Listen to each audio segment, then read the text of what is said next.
Naba is a material event, something physical, something tangible, something you can see and touch. That's what a Naba is. So when Allah speaks of the next life and resurrection as Naba, He's referring to its tangible nature. There are other religions who feel that the afterlife is some kind of a spiritual, intangible kind of thing. But even by the use of the word Naba, we know it is real, it's physical, and it's not a state of mind, it's actually a state, it's a place. That the Jannah and Nar are actual places. They're not just, figments of the imagination or places in our mind. Anyhow, so this is عَنِ النَّبَإِ الْعَظِيمِ. Are they really asking about this enormous, and now Naba is enormous in and of itself, but Allah adds azim to it, as an adjective, as a sifa to it. So is it true that they're actually asking one another in this sarcastic tone about that enormous event? About that enormous news that is supposed to lead them to some kind of action, and yet instead of leading them to action, it's leading them to make this kind of ridicule as far as this news. And then Allah adds another rhetorical question. All of this is rhetorical questions so far. الَّذِي هُمْ فِيهِ مُخْتَلِفُونَ. الَّذِي actually is called ism sila, okay, ism mawsul rather, and hum fihi mukhtalifun in grammar is called silatul mawsul. All of this is an adjective of a naba. So the next ayah number 3, is actually the whole ayah is an adjective of the word an-naba. The first adjective is al-azim, and the second adjective is alladhi hum fihi mukhtalifun. And a coarse translation is that which they are themselves in disagreement in or with. Okay, they're among themselves, they are in disagreement in regards to this news. But the way the ayah is structured is in the ismiya form, in the nominal form. The benefit this has is, what this tells us is, this is something they're doing all the time. That this disagreement that they have among each other, Allah Azza wa Jal, for example, didn't say الَّذِينَ هُمْ فِيهِ يَخْتَلِفُونَ. He said الَّذِينَ هُمْ فِيهِ مُخْتَلِفُونَ. The ism fa'il is used. And the noun usage indicates something that's going on constantly. Like a noun is permanent and a verb is temporary. Then the word fihi, this prepositional phrase, is been positioned in between hum and mukhtalifun. Instead of Allah saying الَّذِينَ هُمْ مُخْتَلِفُونَ فِيهِ, which is norm in Arabic, Allah says الَّذِينَ هُمْ فِيهِ مُخْتَلِفُونَ. And what this produces is a shock. Is it really about that they are disagreeing among themselves? Now the word ikhtilaf, a little bit about it and we move forward inshaAllah ta'ala. Is it really about this tremendous news that they are disagreeing among themselves in? The word ikhtilaf, it indicates two things. It indicates a manifest disagreement, meaning they're actually physically disagreeing among each other. What this tells us is not only were they being sarcastic about akhirah, they all had their own theories too. Some of them had the idea, okay, we're not going to come back. Some of them had the idea we're all going to go to heaven. Some of them had the idea, well, Allah has created so many huge things, the heavens, the earth, so many, stars in the heavens, etc., etc. How is He going to be busy with every little thing I did every single day? Who's going to keep track of all that? It's not going to be like that. He's going to let us go. He's going to let things slide.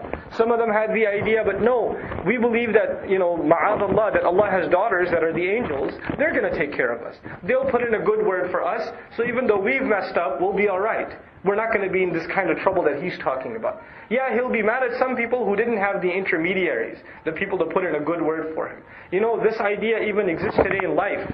It doesn't stem from just from religion, from life in general. Like, if you're not a good employee, but you're good friends with the manager, then you're hoping that the manager will keep you hired, even if the boss is complaining, because you're good with the manager. You don't have to deal with the boss. Who's going to deal with him? The guy in the middle, right? That's the idea. That's the mentality. I don't have to face the consequences of my actions. Somebody else will deal with it for me because I know I got connections higher up. That's the idea, right? And that's really the basis of shirk. It's a lack of responsibility. You don't want to be responsible for your own actions. You put an intermediary in between. That's really the psychology of shirk. Anyhow, so they have these different kinds of opinions about themselves, but ikhtilaf also means to have a discord or friction within one's own self. What this implies is not only did they disagree with each other, but within themselves there was uncertainty or disagreement. Sometimes they would think this, sometimes they would think that. They're not so sure. It's not like they're adamant about no, for sure there's no afterlife, or for sure we're going to be saved. They're not sure either. They're not sure. So even within themselves there's a disagreement that is taking place, and that's what Allah Azza wa Jalla depicts with these words. Then He says, كَلَّا سَيَعْلَمُونَ ثُمَّ كَلَّا سَيَعْلَمُونَ. This has been repeated, and oftentimes it's argued that this repetition takes place only for the purpose of mubalagha, which in English is called hyperbole, to emphasize something. The Old English translation of كَلَّا سَيَعْلَمُونَ ثُمَّ كَلَّا سَيَعْلَمُونَ is, nay, they're going to soon find out. Nay.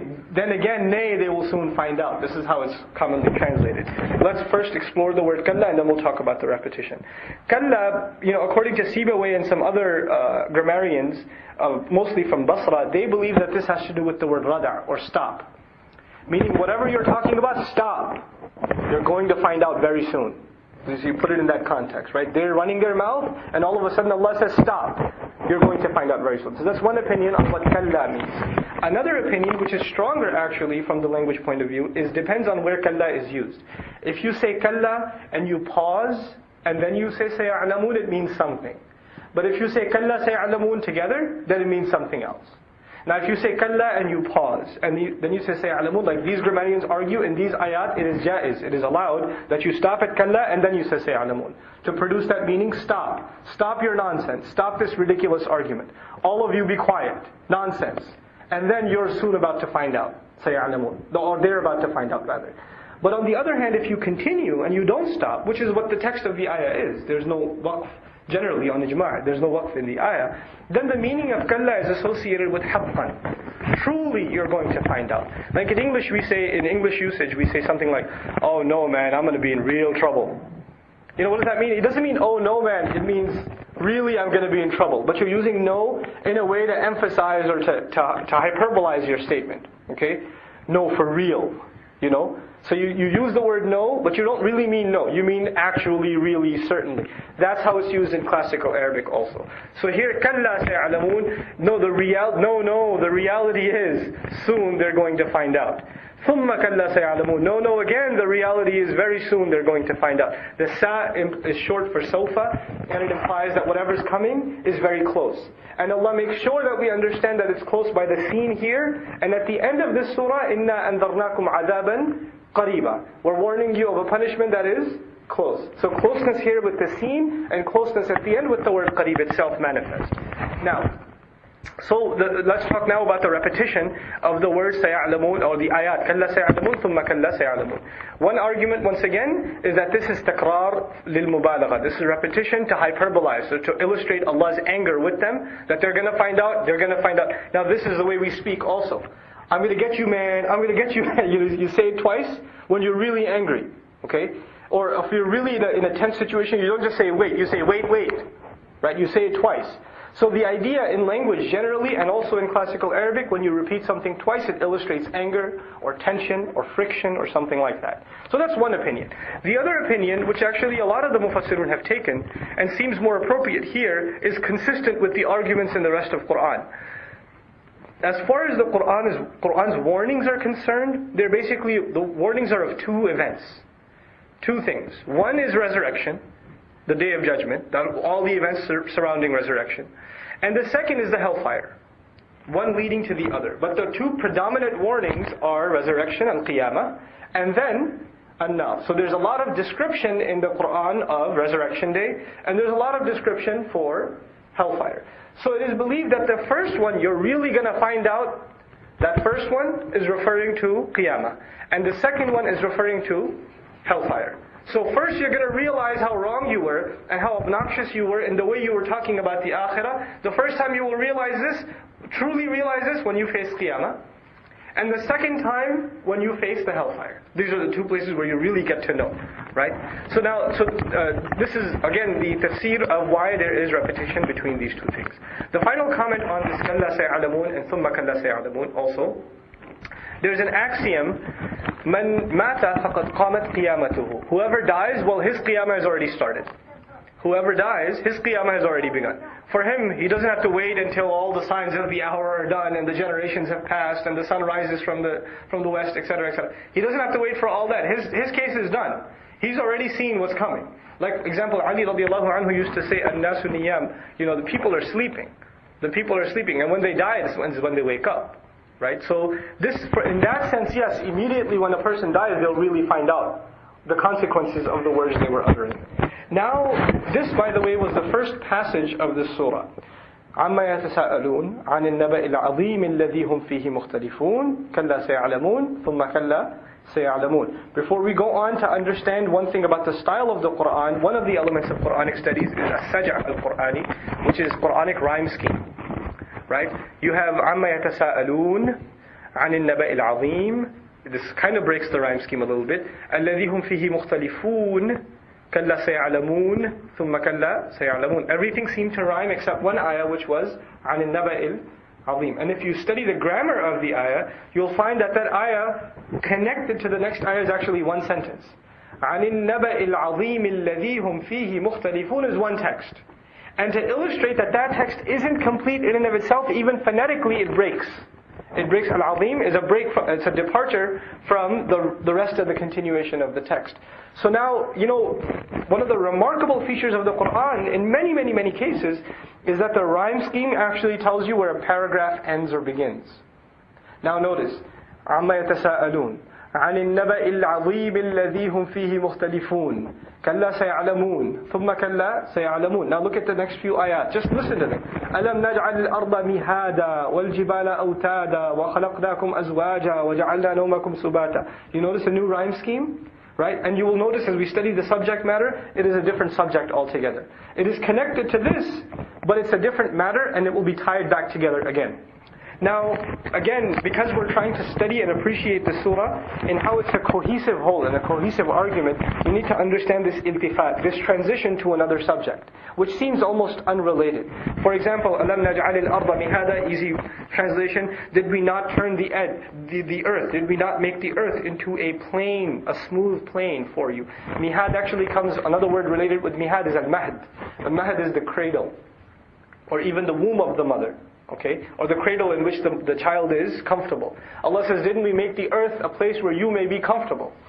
Also, mihad is used in classical Arabic for a bed. So it's a place where you rest. This is the place where you find peace, where you find tranquility, right? So Allah talks about His favors now, and as you will continue, we'll see Allah's favors and His creations being talked about. But what does that have to do with resurrection?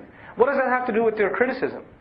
You see, by and large, their criticism was the things you're talking about, this life after death, this sun and moon colliding together, the earth cracking open and the earth spilling out whatever, وَأَخْرَجَتِ الْأَرْضُ أَثْقَالَهَا, all these big things you're talking about, they sound too monumental. Nobody's ever seen anything like that happening. And what kind of God is this that's capable of all of these things? Now, human beings are very aware of what things they themselves are capable of. Right? We're capable of making a bed for ourselves. We're capable of maybe building a house for ourselves, etc., etc. Now you will find a discussion of how Allah's capability in your own visual experience, how it surpasses your own. So this is actually a comparison of one's own works, one's manufactured works, in comparison to some of the creations of Allah. Look at what you're able to make for yourself and compare that to the entire creation of the earth. أَلَمْ نَجْعَلِ الْأَرْضَ مِهَادًا. Then we're able to construct monuments and structures and things like this, or we're able to pitch tents. Literally we pitch tents. In the old times we pitch tents. Allah says, وَالْجِبَالَ أَوْتَادًا. And there's a lot of scientific discussion about وَالْجِبَالَ أَوْتَادًا. I'm not going to go into the scientific route. I'm going to just illustrate to you the language point of view. Allah says, didn't we make the mountains or install the mountains as pegs? And awtad was used, for example, وَفِرْعَوْنَ ذِي الْأَوْتَادِ also, we find in the Quran. We're going to see this in a surah later on. And Fir'aun, who is known by his awtad, his pegs, because his thousands and thousands and thousands of soldiers would march, and they would camp out, and when the soldiers camp out somewhere, what do? They set up these pegs and these tents. So a tent is known by the most important element of the tent, which is what? The peg. And this is a feature of Arabic. You call something by its most essential component, right? So you can actually call a warrior a sword, because that's his most essential thing, right? So a tent is called also a peg in classical Arabic only because that is the most important. If you don't have the peg, the tent is gone. Allah says, you're able to pitch these tents. Let me show you the kinds of tents I pitch. What are the kinds of tents? وَالْجِبَالَ أَوْتَادًا. What comparison do you have in your imagination to what Allah Azza wa Jalla is capable of? Then we speak. Now, these are big things, but now let's look within the human being's own creation. وَخَلَقْنَاكُمْ أَزْوَاجًا. And we created you, all of you, this maf'ul bihi kum, all of you, azwajan, this is hal, in the state of pairs. You didn't pair yourselves. You didn't create